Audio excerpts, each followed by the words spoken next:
exciting tonight. Gonna have the Wharf on. You know, I don't think there's a person in this industry who's got a more pristine reputation than the Wharf. Aside from maybe us. Illinois, stand up. I'm gonna talk with you, Wharf, because we're originally from Illinois. So when I saw you started hiring people, it made me sad that I was in Michigan. I thought I got to go back to Illinois. We are Chicago born and bred, so. Yeah. So I guess we can connect whenever. We'll do a formal intro. Yeah. So just join the live whenever you're ready. Timo, what up? What's good? What's good? Here we are. Boom. Bam. Go live.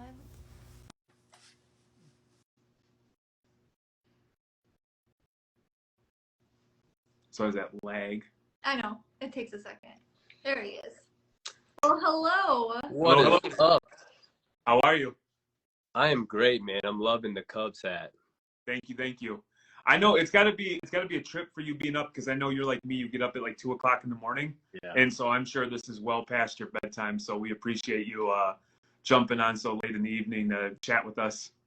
No, I'm happy. I'm happy to make exceptions when it comes to talking to good people like you guys and talking cards. But I got home around 6, and my daughter ended up asleep by 6:30. So normally I would have followed them and went right to bed at about 7. So this is a late night for me, but I'm excited. Well, we'll try to make it worth your while. I will tell you Will. what, each one of these that we do, the level of it, you know, like everybody talks about followers and likes and stuff like that. But when you get true engagement, people like, hey, ask him this, ask him this, ask him that. Like the level of engagement and then the amount of people who reached out and had kind things to say about you is, you know, speaks to your character. And then quite frankly, they're like, what are you doing with these bozos? You know, the Wharf is above them. So For sure. No, We said last time when we had Sarah from Mrs. Squirts on. She's a breaker. We had so much engagement with the questions with that one, and this one too. A lot of people have a lot of questions about how consignment works, and you know one of the questions I asked was who have you used as a consigner, and we got like probably more than a dozen people that said that they've used you. So I was like, oh, that's awesome. I'm super excited. So we always try to ask questions before we announce who the guest is so that we get kind of a feel of where people are thinking. And I was like, wow, everybody loves these guys. So that's awesome. that means a ton to hear, and that's super important to us. And you know, from day one, that was kind of top priority for us. Was, you know, we didn't want to just build a business and make money. We wanted to kind of just be good people, set a good example, and show that you can build a business, you can make money, and you can do it the right way and help others along the way. And that's something we've stuck to, and it makes all of it more enjoyable. And then I get to connect with awesome people like you guys and just all the supporters we've had that have been just incredible. And it's really humbling to hear that kind of stuff and motivating as well. It makes those 3 a.m. wake ups a lot easier. I'll bet. I don't know. yeah, so the flow is just, it's like a nice, natural, fun conversation. We try to like rise above any sort of negativity because you go through Instagram on a daily basis, you can find plenty of negative stuff. So we just try to have fun with it, but also we're fortunate in a spot where we've got a small amount of disposable income relative, you know, not massive compared to some of the big players in the game, but we're fortunate enough to make mistakes and to try things that other people aren't not in a situation to do so. So we like to share, like we're big into sharing and like paying it forward and just trying to educate, because we remember when we got back into the hobby, like on a more of a full-time basis, you know, we didn't know left from right and we had to make some pretty expensive mistakes. It was a lot different from collecting, you know, when we were kids and just buying cards and looking at the ones we liked and keeping our favorite players versus like, hey, this stuff is expensive and it's, you know, you can't just like play with it. It has to, like, there's things that we're doing with it. So, you know, obviously it's important. So what we want to do is just have you quickly introduce yourself, tell a little bit how you got into the hobby, and then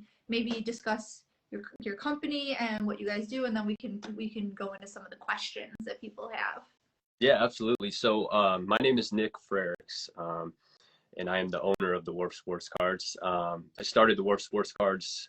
It'll be 2 years in April. So pretty new company. We've been doing consignments since September of 2020. So about 15 months that we've been doing eBay consignments. But I got back into collecting permanently in 2006, probably 2017 permanently. But the classic story for I'm 34 years old, so the classic story for the 34-year-old is I collected all growing up, kind of aged out of it as I got into kind of high school and college, and then came back and forth from like 2012 to 2017, and then stuck permanently in 2017. I met my wife in 2016, and that spring of 2017, I convinced her to let me put $500 into cards, and I was going to show her that you could make money doing this, as crazy as that sounded. So I bought a bunch of Harry Giles and Malik Monk silver prisms rookie cards and flipped them when they played in the summer league, and was fortunate enough to triple my money, and then rolled that into Patrick Mahomes cards, and I just kept getting lucky, honestly. But that kind of spilled over into where I am today. Really, it all started with that $500 kind of gamble. But it all started with just a passion for collecting and enjoying the cards and being a huge sports fan like we all are, and being able to connect, kind of feel like you can connect with the players that you're rooting for in these games with the cool cards that they have. So that's kind of been my journey. And now I'm kind of trying to keep building this business, see where we can take it. We have a lot of cool things planned, and bring people along the ride with us, and try to help as many people out along the way. Those 3 a.m. wake ups are a lot easier when you're passionate about what you're doing, as opposed to going to work for somebody else or doing something that you're maybe not keen on doing. Yeah, for sure. The joke is you quit, you'll quit a 40-hour-a-week job, We work 80. working for somebody that you hate so that you can work 80 hours a week doing something that you love, and that's so true. And I actually loved my job before. I was a high school teacher and high school basketball coach, but not a lot of rich people come out of that profession. And it's not about the money for me. I loved what I did and the connections I got to make, but when you can create that more lucrative opportunity with something that you are passionate about, it was something I wanted to jump on, and I'm glad I did. So for the people who are hopping on, what is consignment? We don't assume that everybody knows everything. We try to take it from like a real base level and build it up. So, I don't want somebody feeling like, I don't know what is consignment? Yeah, no, that's a great question. So consignment is essentially when you send, like in the card world, is when you send your cards to somebody else like myself. There's other consigners out there, auction houses, to sell the cards for you. So we list the cards for you. We sell the cards for you. We ship the cards for you. Basically, once you send us the cards, we do all the work from there, and you get money on the back end of it. So we are basically a service to list, sell, and ship your cards for you. So if you had to like put into like terms of like why should somebody consign versus just selling it themselves, what are the benefits of consignment versus just selling their own cards? Yeah, no, that's probably the number one question we get, and it's I understand that, and I think there's a lot of benefits. To me, as busy as everybody is these days, to me the biggest benefit is the time that you get back. I think time is the most valuable thing we have. And when you think, especially if you have no experience listing cards on eBay or selling cards at all, a lot of people get excited to buy cards, and then when they go to sell, they're like, wait, how do I sell these cards? And it takes time. Like if, just going on eBay, like you got to figure out how to get pictures uploaded. You got to figure out how to create a title that's going to get a lot of views. Then if it does sell, you got to figure out how you're going to package this. You got to carve out time to take stuff to the post office or UPS or whatever. And then you multiply that by however many cards you have. That's quite a bit of time. So I think the biggest value we give back is time, and that's worth whatever it's worth to you, whatever you can do with that time. But also, I think for us, we have a really strong reputation on eBay. We have, a lot of feedback, tons of followers, thousands of followers on our eBay store. So we get a lot of views and a lot of watchers on our listings. And I think eBay especially is moving. You see a lot less low feedback sellers of cards on eBay. I think a higher percentage of the cards selling on eBay are coming from high feedback, kind of trusted sellers. Because people, I think that word I just said it's a trust thing. When they see we've done tens of thousands of transactions successfully, people are more open to buying and then selling with us as well. So I mean, you just get more traffic because you have more people following you. That's like the hugest part of selling, is just getting eyes on what you have to sell in the first place. And I think people think, oh, I can post it on eBay. But if you have like less than 100 sales and no feedback, or it's your first time posting on there, like nobody's going to look at your stuff, or it's going to be way down the list. So that is definitely your store is part of our routine. Everybody has their saved searches within eBay, and so multiple times a week I'm going through the listings that are new or ending or meet the criteria that's saved in the bar.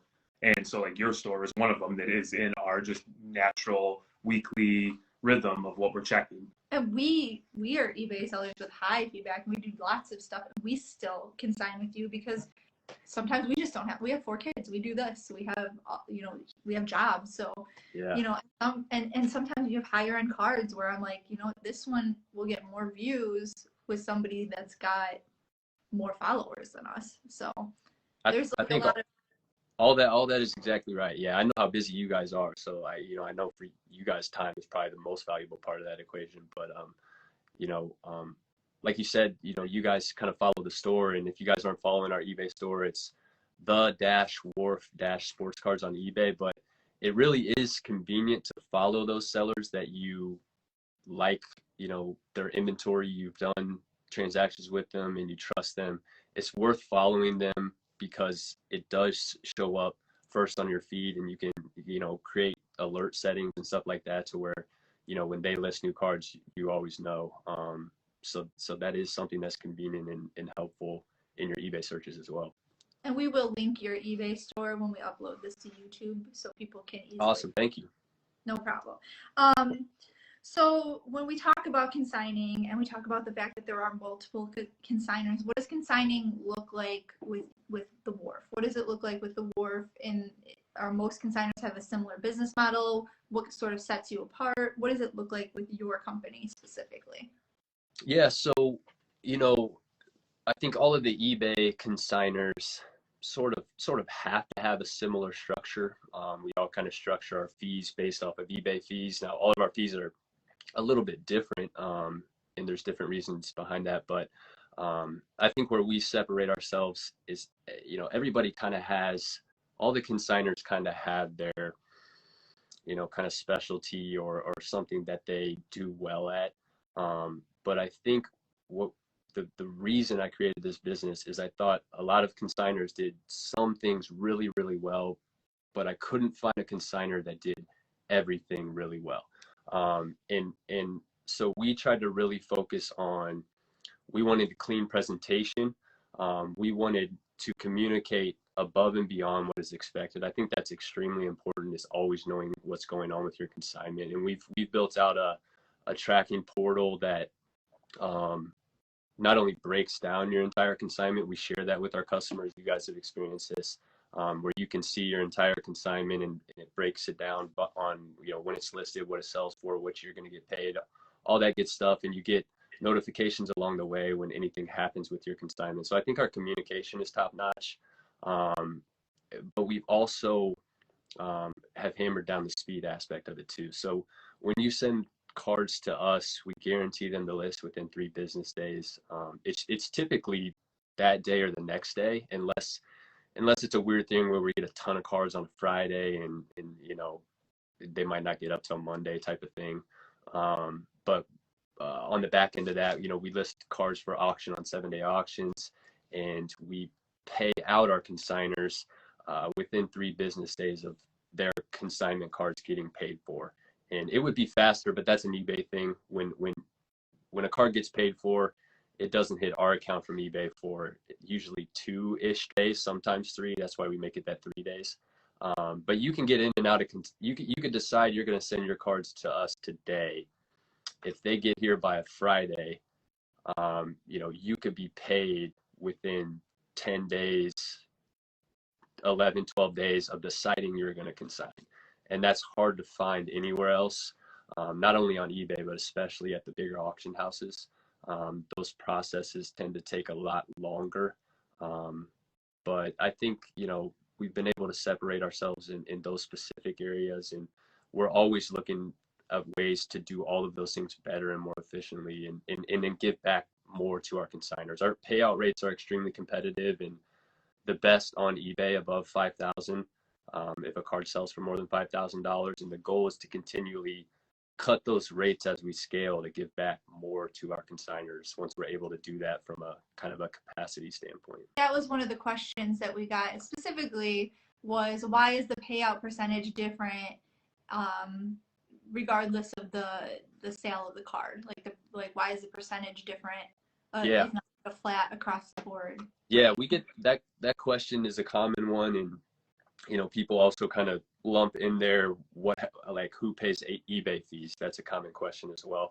And the reason our fees kind of slide like that, they get better as the value of the sale gets higher, is that's the way eBay fees are structured.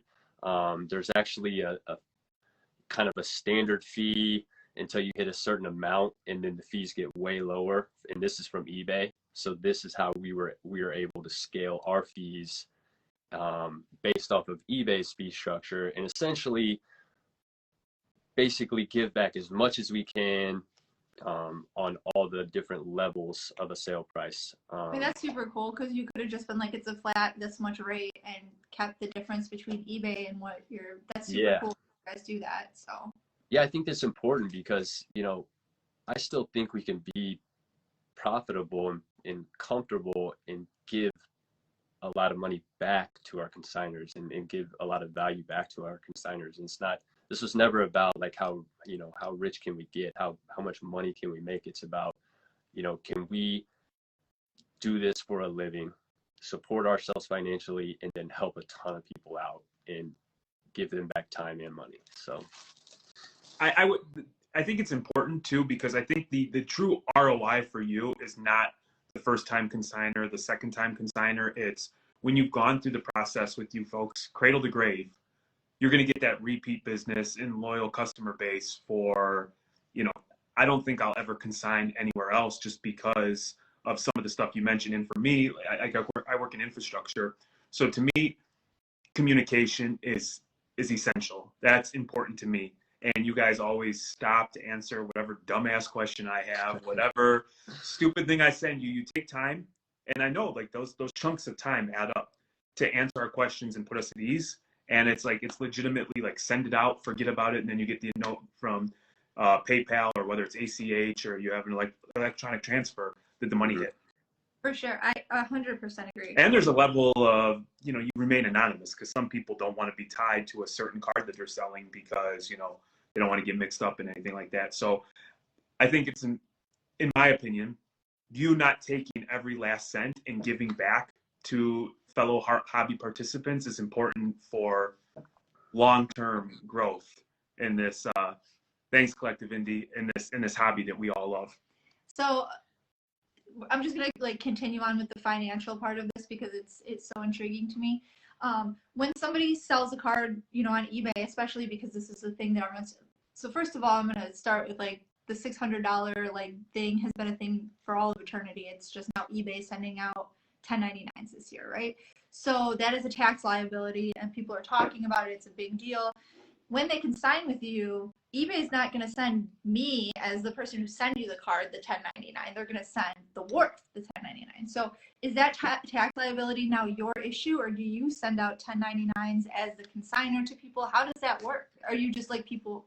I'm very curious about how that works. Yeah, no. So we do get that 1099, and first off, before we get into this, my advice on tax stuff with card people always is find an accountant, talk to them, We're gonna have ask an them. accountant on to talk about tax liability for card so, stuff. That's one of our classes we're having come up because I think it's so important. Yes, you're smart because somebody like Drake's PC is going to come back and be like, well, the Wharf told us to do this. Yeah, exactly. Yeah, I'm no dummy, man. And Drake, I love Drake, but yeah, he would do that. Find an accountant, ask them all of the questions. And the tricky part is we're pretty niche in sports cards. A lot of accountants have never dealt with sports cards sales. So but they usually know how to make a parallel with, something else, whether it's collectibles that they've dealt with or whatever it is. Everybody's situation in cards is different. Some of us are formal LLCs. Some of us are just doing this as a hobby, and you have to navigate that differently. But find an accountant, ask them all the questions, and let them do it for you.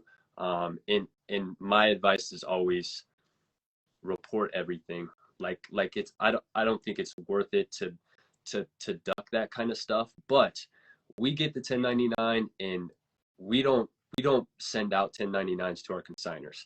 But you have all of the information on the tracking portal that we share with all of our consigners. That's another convenience of the system that we put together, is it's always accessible for you. And actually, I don't know what we do. It's that time of year already, so this will happen in the next week or two. But if you consign with us for the year, we'll send you like a downloadable form of all your consignments. If you consign with us 10 times, it'll be all your consignments right there. So it'll break down all the sales, and all you would need to know is what you paid for the cards, and you have all your profits and losses right there. And then you do with those what you choose to do with those. Perfect. That answered my question. Obviously, what people do with their own taxes is not your problem. I was just wondering, you send out like the 1099s that you get from eBay. So right. Perfect, Yeah. perfect. Great question. I like so many people ask me that. I'm like, honestly, I don't know. So we get that one a lot too. People want to know. We all deal with the person whose kid broke into their office in the middle of the night and bid on the $4 card. How many items on like a weekly average do you deal with of people not paying, or do you get some, BS story of why they can't make payment? Or this is a tricky one, man. It's we do a lot with monitoring auctions and canceling bids along the way if we feel there's any reason to cancel those bids and block those accounts. But unfortunately with eBay, there's nothing anybody can do about the last second bidder that comes in, whether they use a sniping app or something and come in last minute and, have no intention of paying for the card. But I would say, overall, it's probably around 5% of cards that go unpaid. And believe it or not, a lot of them are really cheap cards, believe it or not. And I got to be honest, I think a lot of them are probably people that just buy stuff and forget that they bought it. I think that's a healthy chunk of people, but you definitely get those people that instantly message you and say their dog figured out how to use a cell phone and bid on 20 cards that happen to all be worth $10,000 each or whatever. You get those crazy made up stories, and you just got to roll with them and do what you can. But we do a lot with bid monitoring, and if you don't pay for an item, you're automatically blocked from bidding with us again. And then if a return happens, which returns almost never happen, but if that happens, it's automatic block as well, which I know for sure that not all eBay sellers do that for whatever reasons. I'm sure they have their reasons that they don't. But we feel like we do what we can to deter that type of stuff. But what happens with the consignor if you get a return and you've already paid them out? Yeah, so To be clear, like we've probably had 5 to 7 returns last year, and we sold about 15,000 cards. So the percentage of returns is extremely, extremely low. And the biggest return is scratches on the slab. It drives me nuts. It drives me insane because, I mean, like we literally just got one back not too long ago, and they claimed there were scratches all over the slab. And it's just like, if you held it in the light right, it had like,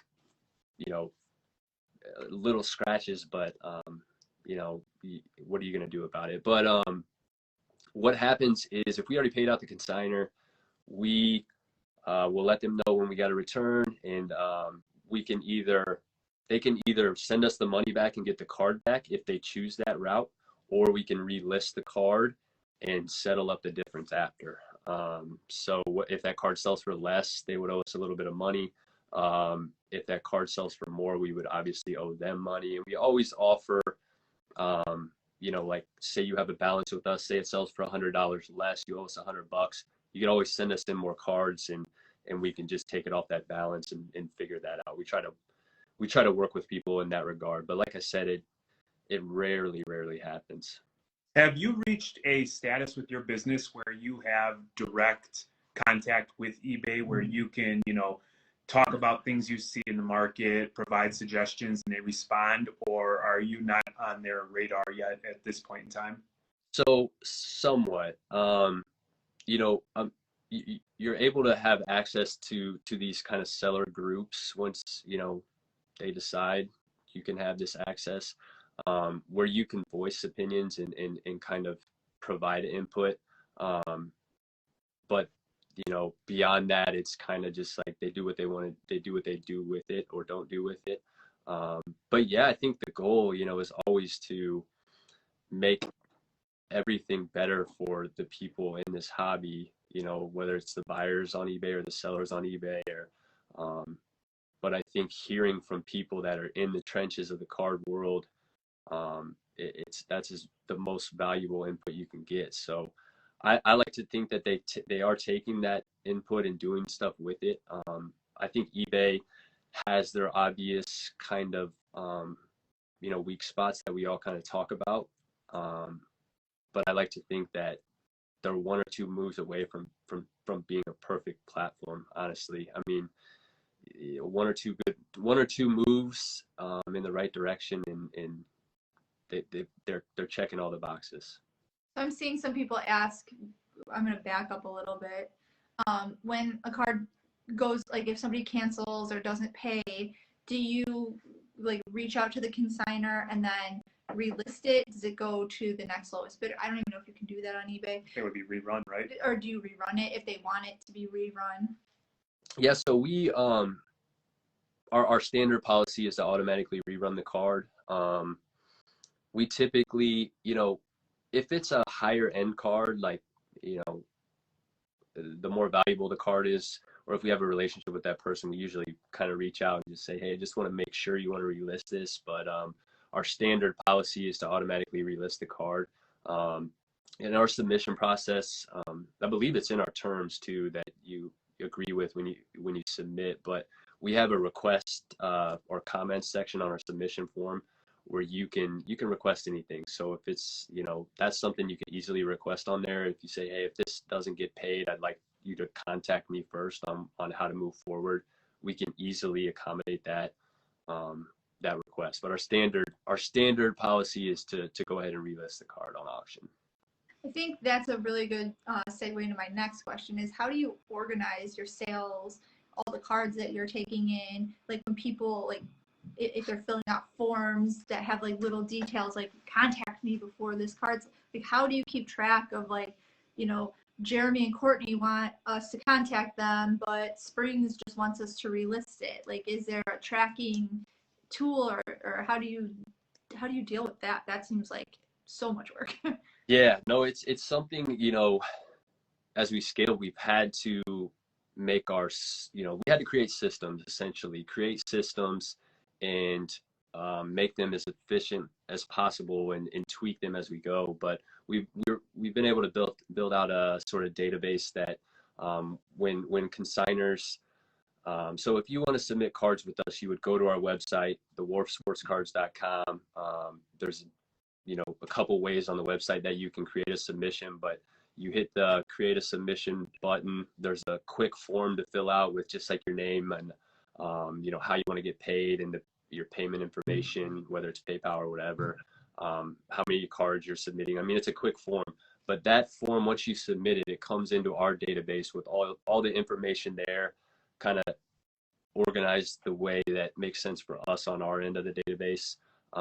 And then we create sort of the individual tracker for you, and all the information is stored there. So basically, if you submitted something right now, we would see your notes and comments and requests right away. So when your box comes in and we go to intake your submission, the first thing we would see on our end is your request. So we know right when your cards come in, these are the requests they have. And then there's sort of audits along the way. Once they sell again, that same screen is going to be in front of our face, kind of reminding us, is there any other notes on this part of the sale? So it's a lot of systems with a lot of reminders and a lot of audits built in. Do you ever run into a situation? I remember there was a point in time where like every month on Golden, there was like 10 Jordans up for auction. Yeah. And obviously I'm exaggerating for effect, but do you ever run into the situation where it's like, maybe this week we don't run the same 25 Zion cards. We reach out to A, B, and C and say, hey, let's spread it out a little bit so we can, recognize or capture whatever upside is potentially there? Yeah, it's becoming less of that, but there was definitely a lot of that, closer to when we first started, because it was really like, a lot of people had a lot of quantities of the same type of card, and they would send in 10 Zion based Prism PSA 10s in one submission. And the way we handled it from the start with like quantities of a common card was like, we basically would say we're not going to list more than 3 on the same night. And we would always kind of recommend spreading them out a few days just to get the most kind of traction and exposure, and hopefully the best price we could get. But yeah, I think when it comes to rare cards, we always try to communicate, like, hey, I noticed you have, 2, this actually happened recently. We had 2 Luca Red at Prism at a $2.99 PSA 10 submitted by the same person. And, it was just a communication thing, like, hey, we should definitely spread these out. I would recommend doing this, but we will accommodate whatever you want to do. We came to an agreement and spread them out, in an agreed upon way. But yeah, I think that's important. It's tricky because I think the next kind of statement that comes with that is the auction houses, their consigners should be responsible for not flooding the markets. I think that was a big thing a while back when you were seeing 5 to 10 Jordan PSA 10s in one auction. And it's a tricky predicament because, as a consigner, it's sort of our job to sell our Sure. customers cards for them, but it's also our job to protect the overall hobby and the overall market and all of the people that own that card. So I think there is some responsibility on both sides there. That has to be so rough too, because if you have like 10 of the same card and the first one sells like when Courtney was sending in to you her 30 Bol Bols and her 25 Darius Baisleys, yeah, she wasn't aware that the guy down the road was sending in the same cards. I went real hard. and I bought them all. So let me ask you this: now that because your reputation is pristine, and whether it's you're listening to this podcast over here, this one over here, late night streams, your name comes up and everybody just talks about your character, and they speak in the in the most respectable of terms. Do you ever end up working as like a broker, like, hey, I have this card, I know you're going to know where this card needs to go, and you do it offline where it doesn't even have to go through eBay, and at that point you're just kind of acting as like a middleman or a broker? Yeah, that definitely happens a little bit. It's not something that we necessarily market yet because, again, we don't have systems in place for it yet to scale it. It's definitely on the radar. But we've kind of established and developed enough relationships to where we have people that are regular consigners or regular buyers with us that kind of we've become familiar with the type of cards they're looking for, the type of players they're looking for, and sometimes it's specific, like, hey, if this card comes in, let me know. And sometimes it's just like, hey, I'm a big Mahomes collector and always looking for Mahomes rookies. Whenever you get something in, let me know. So that definitely happens.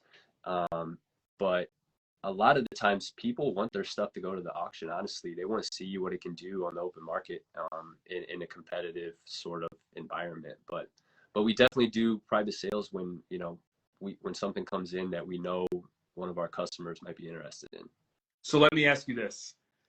We break once in a while, and we've been doing like a fair amount of F1 breaks, and the spots are expensive. They're $2,200 boxes, and Mm-hmm. nothing stings more than when somebody pays for a spot for two teams, you break it, and they walk away with like $10.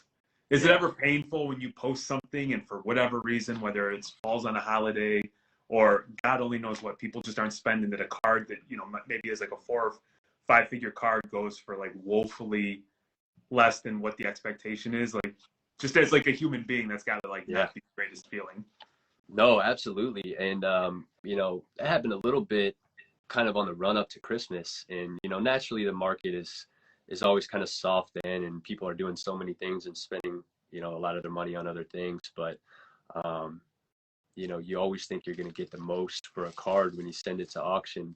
And it does sting because, and it's not about us, it's about the consignor. Like we want them to be able to maximize what they're getting out of the card. But at the end of the day, we feel like we do the best job we can do to get attention to our store and highlight the best cards we have to get people to the store to see all of our cards. And so we kind of lean on that at the end of the day on a situation like that. But it also kind of forces us to reflect more and think of ways that we can, bring more attention to our cards and hopefully avoid those situations more. But you're always going to run into that on an open market with auctions, and, even the big guys that are selling cards for record prices every day still have some that kind of just fumble, I know for sure. And you think about it too, like we've had that happen where you post something and you think it's going to go for like an insane amount and it goes for like next to nothing.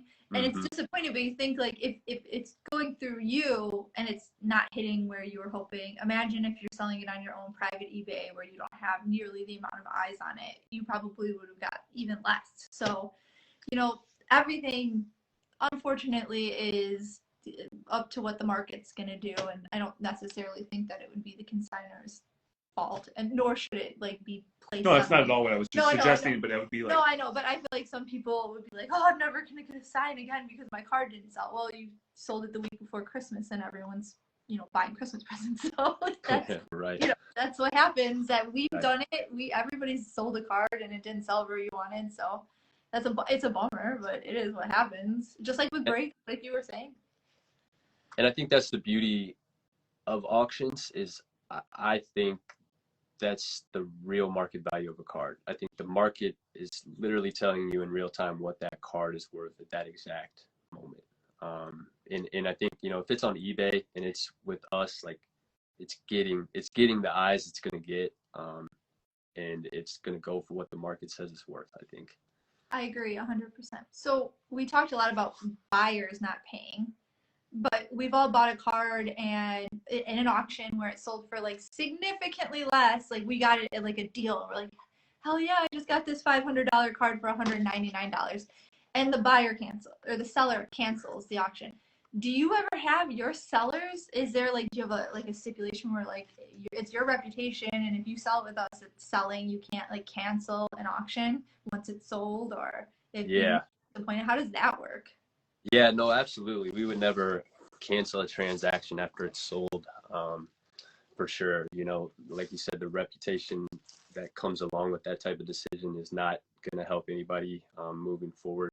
The only thing close to that we ran into was a couple of weeks ago. We had a customer send in a 1988 Michael Jordan Fleer sticker PSA 10. It's like a pop 10. It's like a $60,000 card. Got that card in, listed it, super excited. And the next morning he says, hey, I didn't mean to send you that card. And I was like, oh no, you know, what do we do? So he meant to send in his 89 Fleer sticker PSA 10, and wanted to keep that 88, which I totally understand as a collector. He just, you know, he has a fortunate problem of having so many awesome cards. He just sent us the wrong awesome card. Must be hard to Yeah. him. It probably keeps him up at night, I'm sure. But you know, so we figured out, you know, we canceled those bids and ended that auction and sent him back the card. But yeah, you know, other than that, we've never, you know, we would never cancel a sale, especially after the sale. Do you ever catch people bidding on their own stuff? So this has happened. And you know, unfortunately, it's the dark side of consignments. I think a lot, you know, there are people out there that send their cards into consignment for dishonest, you know, reasons, and but it has happened to us one time, and you know, thankfully we monitor bids constantly, and we noticed.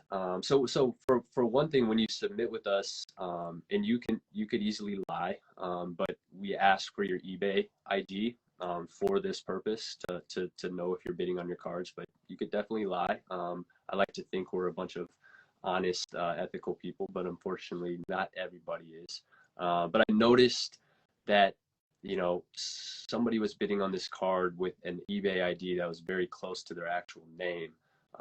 Did, you know, a few minutes of digging and decided it was them, and I decided that I was going to cancel their bids and see how they responded, because I wanted to see how they handled the situation, since it was new to me too. And nothing, you know, they never reached out. So the card sold, and we went ahead and reached out and said, hey, we noticed that, you know, you were bidding on your auctions. This is forbidden in our policies, and we're no longer going to take consignments from you, is kind of how we handle that. But thankfully, that's the only time that's happened that we've, you know, caught it and been able to do something about it. But it's something that could happen, and we just have to be prepared to handle it the way we do. So I think Spring Sports Cards has a good question. They want to know if you've ever, you know, been presented with a fake or accidentally sold something that was a counterfeit. You know, it's something we see, unfortunately, every day when you scroll through the gram, somebody trying to pass a bad card through, whether it's PWCC, Heritage, you know, Probstein, whatever the case may be.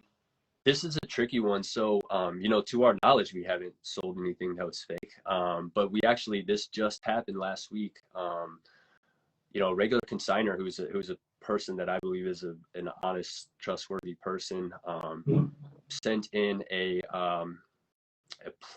card of a player, with a shield patch. So obviously it was a football player. And it was a high numbered shield patch, which immediately caught our attention because you don't see shields on high numbered cards very often. And the serial number was like out of 77, and it was like card number 55 out of 77. So not only was it a high number card, but it was a random serial number. It's not like it was his jersey number or number 1 or anything like that. So, but it was in a PSA authentic slab. So it's a tricky part as a consigner, or any of us buying and selling cards, is, you know, the third party authenticators it's kind of their job to take care of that stuff. So we have to kind of rely on them, but we also have to be aware that they're going to make mistakes too. And, you know, when it's just part of, you know, humans doing this type of stuff, is mistakes are going to happen. But so the way we handled it was we didn't list the card. We did some more homework, and, you know, had some strong conviction that the card was altered, the patch was altered. And we reached out to PSA. They agreed that the card should be reviewed. We got, you know, permission from the owner to send the card back in for review, and had them guarantee a return from who they bought it from, so that they were covered should it come back as altered. So, you know, we felt like we handled it in a way that kind of everybody is going to be taken care of, and hopefully if the card is fake, you know, it's deemed as fake and taken out of circulation, and the the person that bought it gets their money back. But yeah, that's how we handled that. And but unfortunately, it's a big reason we do only take graded cards. We take sealed cards like redemptions and stuff like that, and sealed wax. But it's also a big reason we only consign graded cards, because we kind of want to leave it up to the third party authenticators to take care of that for us, because it's not really realistic for us to be that on top of what we do. Well, I think that's impressive that you did that, because I know there's a lot of people that would say, you know what, not my problem. PSA said it's a legit card. I'm going to sell it. I don't make any extra money by going through all the effort to, circle back and see if they'll re-review it. And again, comes back to your character, and why I think you've built the organic following that you have is because there's a level of trust when dealing with you. Yeah, and I think that, to us, it was an easy decision. And, to be frank, it was probably would have sold for $6,000. And honestly, I don't know if anybody would have noticed. But, I try to do things with the bigger picture in mind. And I think, the easy thing to think about is somebody would have bought a potentially fake card, and that would have been on our conscience. And I don't, I want good things for everybody. And I think when you put that type of thing out there into the hobby, where we're just okay with selling something fake because we made money on it, I think it's kind of, creating bad omens within this space that we want everybody to be successful in. So, that was a no-brainer for us. But, stuff could slip through, unfortunately. We just do our best to catch the things that stick out to us. I think that integrity in this hobby, because we're working with things that are easily altered, unfortunately, and can be faked. And I think we're seeing lately that it is being more scrutinized. Like, operating with integrity can never ever come back to bite you. I think it would be really hard to be like, well, I did the best that I could do, and I'm being an honest person. And I just don't think that there's any bad business model that involves integrity. So that's awesome. I agree. There's no downside to it. And it, like you said, at the end of the day, you can always lean on that. If things don't fall the way that everybody wants them to fall, if you went through the process with integrity, then you can hang your hat on that.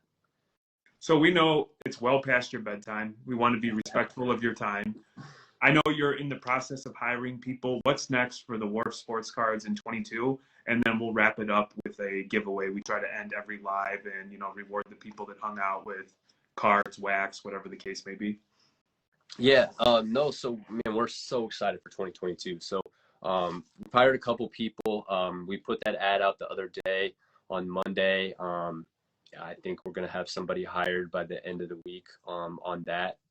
Had some good people reach out. I'm going to run some interviews, but some people have stood out. And honestly, there's going to be more hiring for sure. I try to be a under promise, over deliver type of person. But we do have a lot of things we're working on for this year that I think can kind of help us stand out a little more in this space than the way we do now, in a positive way. And it all revolves around giving back to people that buy with us and people that sell with us and people that just support us in general. I mean, that's kind of the foundation of of any model that we have in our business is, okay, this is all great, but what does it give back to our supporters? So we've got some things in the works for that, but definitely be on the lookout for more hiring posts. We're trying to fill out our in-office staff, but the question we get automatically is, what remote positions do you have? And those will come as we get our in-office staff kind of secured. We'll start filling those remote positions, and hopefully we're growing so much that we have to continue to hire and hire and hire. So congratulations on your new space too, right? You told me yeah. you put a new space. That's awesome. Yeah, thank you. I was we were doing this in the basement of our house for a long time, and it's a great space down here, but we were able to move into a bigger office space, and it's so much more smooth in this space. So I would excited about say, it's been awesome is over the last few weeks, we've watched people who have built legitimate businesses doing something that they are passionate about from ground zero. And I remember hearing you on the Lucas podcast when you were talking about like quitting your job and just like grinding to make a couple of bucks. And here you are, new facility, hiring people, the most popular person in the hobby, second most handsome on this live tonight. Like that. life is just taking off for you. And so in all seriousness though, like congratulations to you and your family on your Thank you. success. I think anybody who's watched you from afar or even up close understands how hard you've worked. And we've dealt with you several times. And, maybe as a curiosity, we might try some other services just so we can share our experience. But I know for us, we would just deal with you because it's that straightforward. Man, that means a ton, and it's extremely humbling to hear those things. And it does take hard work, and if you do it the right way, you can do what you want to do in this space. And what you said about trying other consigners, I encourage people to do that because I think we all offer something a little different. And I think everybody out there probably is looking for something a little different. So I encourage people to try, if you have 20 cards, send 5 of them to 4 different consigners and figure out who serves what you need or what you want the best and roll with them. Because you're not going to know otherwise. But obviously we appreciate that loyalty a ton. And, it's our goal to when we get customers to keep them and continue to find ways to give them value. So. Sweet. You want to do the number thing? I'll grab something to give away. Yeah. So I don't know if you've watched any of these before, but basically what we have our guests do is write down a number 1 through 20 on a piece of paper. Don't show it. Okay. And then once we say, everybody gets to start guessing numbers, and whoever you see on your end, because everybody's feed is different. We've learned this in the lives that we do, that like what I see on my end is not the same as what you see on your end or what, Card Addict sees on their end. So it's what you see first, whoever's number you see first. You hold up your little thing, you're like, hey, this is the person that wins it, and then you're going to give them a blaster of Chronicles. Oh, awesome. So I'm holding up the number, and whoever Don't hold it up. see. You look at the chat, and whoever you see a number 1 through 20, once you have the number, all right. watch the chat. This way when they get pissed off, we can direct them towards you. You can blame me. We don't have to deal with it. Perfect. No, that's how I want it. All right, I'm ready. So everyone in the chat, start 1 through 20. Whoever Nick sees first, and he calls out, you win a blaster. All you got to do is slide in the DMs, and we'll get it shipped out tomorrow. Yeah, tomorrow. There we go. We got some guesses now. All right, I see. Drake's PC. He's got Peyton Manning locked up in his basement. He's trying to win a damn free blast. Yeah. It's 1 through 20. I'm surprised Drake didn't just start at 1 and start going. Hey, here he comes. Yeah. I think Drake's drinking heavily tonight because he's not gonna be able to hang out with me at the Mint Collective. So I think he's in a deep state of depression. It's really Oh sad. yeah, I think a lot of people are in that same boat, man. They didn't get to see you guys. It's a bummer because the weekend that they're doing it now, we can't go. So. Yeah. What is it, in March now, I think? Yeah, we're committed to B Sports, the Ship Shawana show. Awesome. There goes Drake. Oh, there we go. Spring Sports Cards at a number 6. You are the winner. Damn, Springs. We got another box for you. There you go. Awesome, man. Well, we appreciate your time. Best of luck. We'll link all your stuff. It'll be posted on YouTube and it'll be put out in podcast form at some point. We'll share that with you if you want to share it. You might throw it in the garbage can and keep people away from the fire that we are, but we appreciate you very much. We also did a YouTube about how to consign with you. We did that was awesome. Our experience. So I'll reshare that. So anyone who wants to see what our experience was, our first experience, because we've sent many more cards to you. But our first experience with you, we'll share that again so everybody can check it out, and then we'll upload this one and put links to all of your stuff in there so people can check you out. Yeah, definitely go watch that YouTube video. That was a great video by you guys, and I appreciate you guys having me on and getting to connect with you guys in your community. And if you guys that listen to this have any more questions about us or what we do, feel free to reach out to us in our DMs, and we're very responsive there. So thank you guys again. Incredibly. We'll do our best. Kendra's my girl, Drake. Hey, you have a good night, man. We appreciate you very much. All right, thanks. You guys as well. We'll Thanks. talk soon. Bye. Thanks, guys.